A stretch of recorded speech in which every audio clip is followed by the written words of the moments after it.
I'm Britt Dye. I'm a white woman in her 30s with curly, shoulder-length brown hair and glasses wearing a pink shirt. I'm the usability and accessibility specialist at Whitethorn Games, an indie publisher and developer that caters to cozy and approachable game experiences.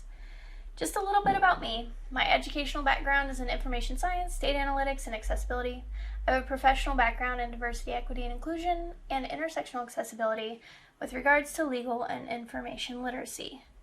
Through my experience, I've found that learning about something creates a stake in it, and meeting people where they are and moving forward together helps facilitate learning.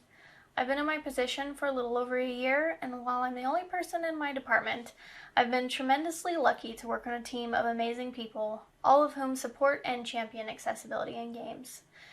So today, I'm going to talk about our approach to accessibility. I'll start with some of the challenges we face, then move into the design of the department and its foundations, what working with and supporting developers looks like, how we recruit for playtests, and how we provide accessibility documentation for players.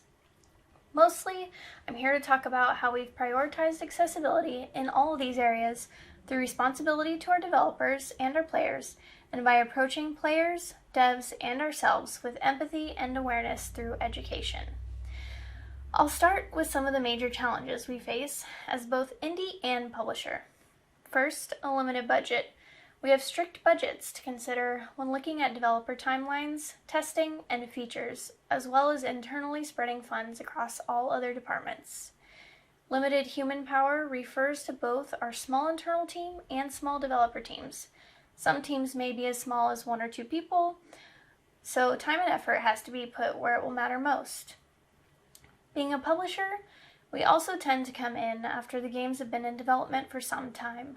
We have to balance what works best within timelines, resource limits, and the structure of the game itself to determine which issues are present, what features and options will have a great impact, and which will be the best to implement given our limitations.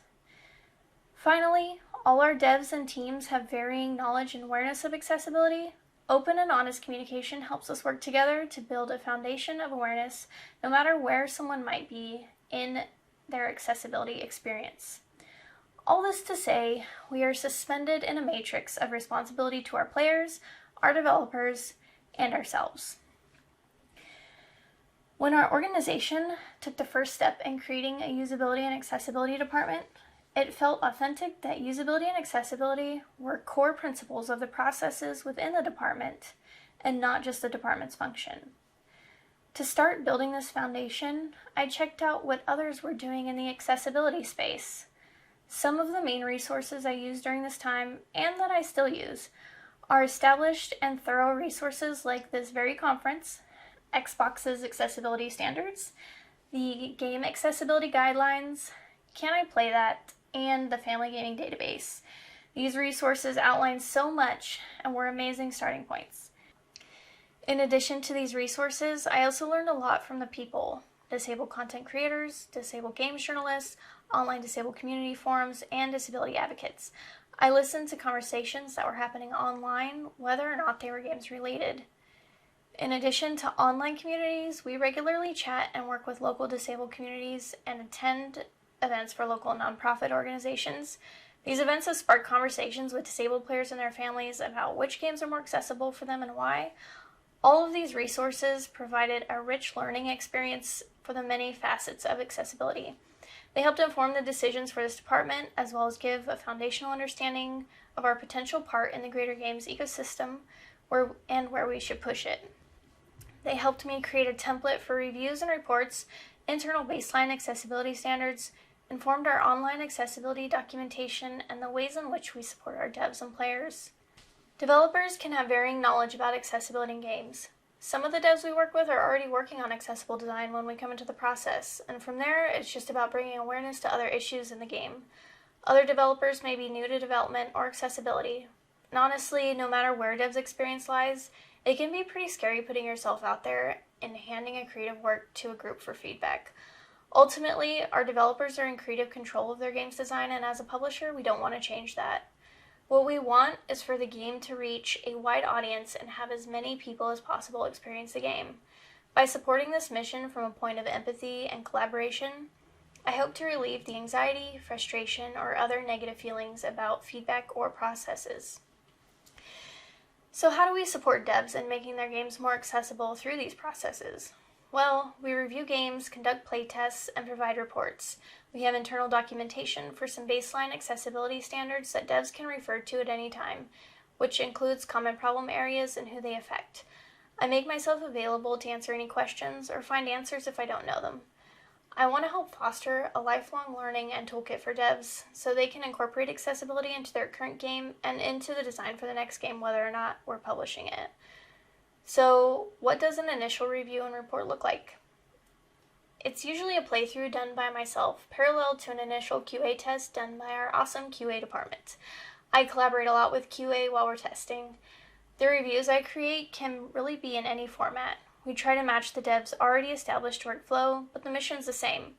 They're issue or barrier driven because the point is to remove the barriers. So I'll list the barrier, who might be most affected, the priority based on the effect, and I elaborate on why this might be an issue. I'll then recommend potential ways to remedy it. I'll include screenshots or videos of gameplay, and sometimes include external resources in case a developer might be interested to learn more. Here's a sample issue minus the priority.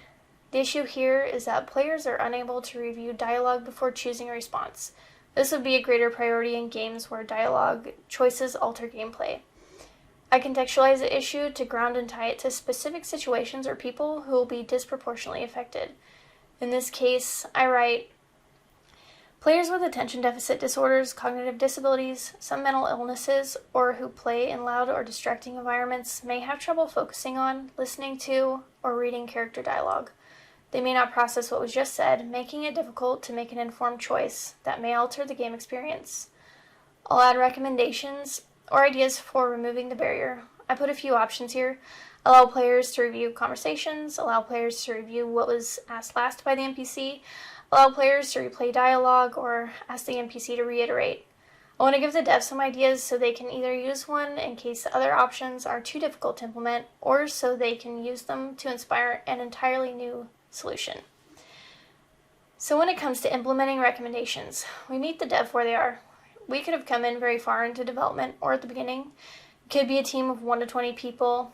Usually we work together to come up with a solution for present barriers if feasible. The solutions are oftentimes as unique as the games themselves because they're tailored to stay both within the game's vision and within the resources available. For example, The Forest Cathedral is a visual novel with 2D platforming elements created by Brian Wilson, who worked with a small team of programmers. The 2D platforming puzzles contain deadly spikes, wall jumps, and strategic dashes. Brian had already included a way to remove deadly spikes during the 2D puzzles.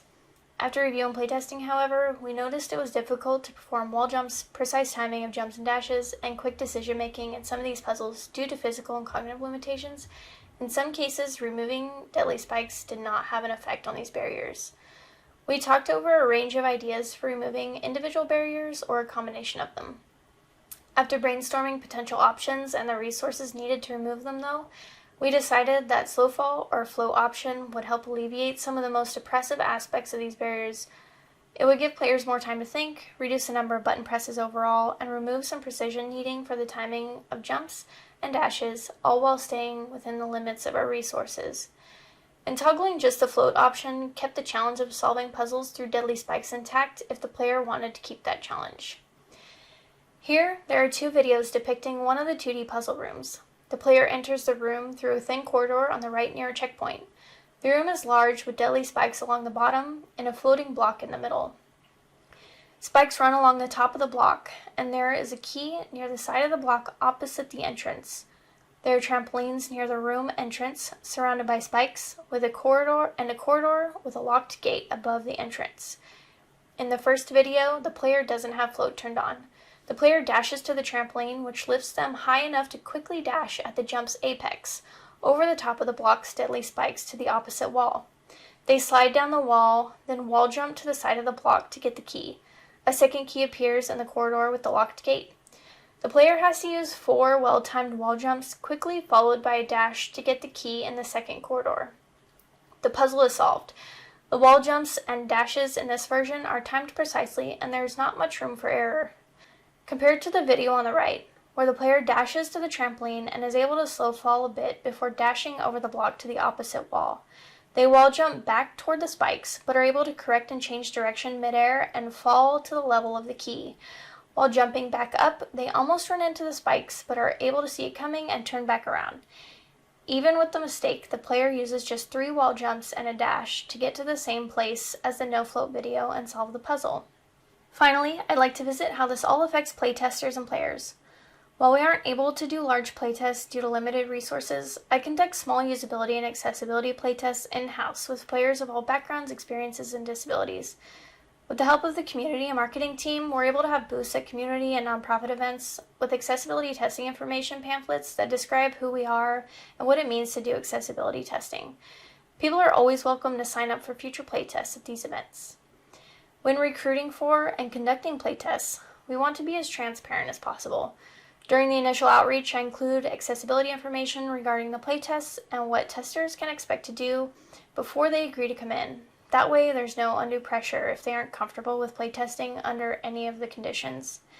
Information about physical tasks, cognitive tasks, speech and communication expectations, as well as the social and lab environment in which they'll be testing are all included in the outreach. We take a similar stance on transparency for our players and community. Unfortunately, we aren't able to implement everything. Players should see what has been implemented though, so they can decide whether or not they can play a game and make an informed purchase decision. So we created documentation of the accessibility information across our portfolio in a centralized location on our website. To organize the documentation, I looked at established standards in the game accessibility sphere, places like Taming Gaming's filter for accessibility information, and Xbox's accessibility tags. 2 completely different disabilities may need a similar feature option. Players may have more than one disability or struggle with a particular barrier. So I took initiative to set documentation up by accessibility feature type. I created a general template based on areas of the game that might contain a feature players are looking for or barrier players may struggle with. Some examples are gameplay difficulty, inputs and button presses, visual, and audio. By using a template, all documentation is consistent across all of our games. We also decided to contextualize the features within the template. We fully expect most players who visit our documentation not to have played the game because it's there to inform a purchase decision. It followed to contextualize some of the features for these players. For example, in Apico, a game in which you play a beekeeper and build your beekeeping base. You craft mechanisms like a saw and use it to craft other items. Players can either hand saw items by moving the saw back and forth, or turn on a way for it to work automatically. The option for this endgame reads, Mechanisms move automatically. Players who aren't familiar with the gameplay, however, may not know what the option does. For the documentation I wrote, Mechanisms move automatically toggle option removes the need for repetitive movements in mechanism menus such as sawing logs or uncapping frames. Hopefully, this bit of extra context helps players understand what the nature of the feature is. So that's it. A lot of ways in which we've steeped accessibility into all the processes of our department as well as throughout our teams. I hope this was insightful and kind of gave a good overview of what we're trying to do as a small indie publisher hoping to champion accessibility through responsibility, empathy, and education moving forward. Thanks for listening, and of course, we're always looking for feedback from our players and community, so if you have any questions or feedback, you can find me on Twitter or send us an email at hello@whitethorngames.com. Thanks. The option for this endgame reads, Mechanisms move automatically. Players who aren't familiar with... You want to give a speech too? You want to give a speech too? Yeah? Yeah? I'm sorry, Mr. Cat. I'm sorry.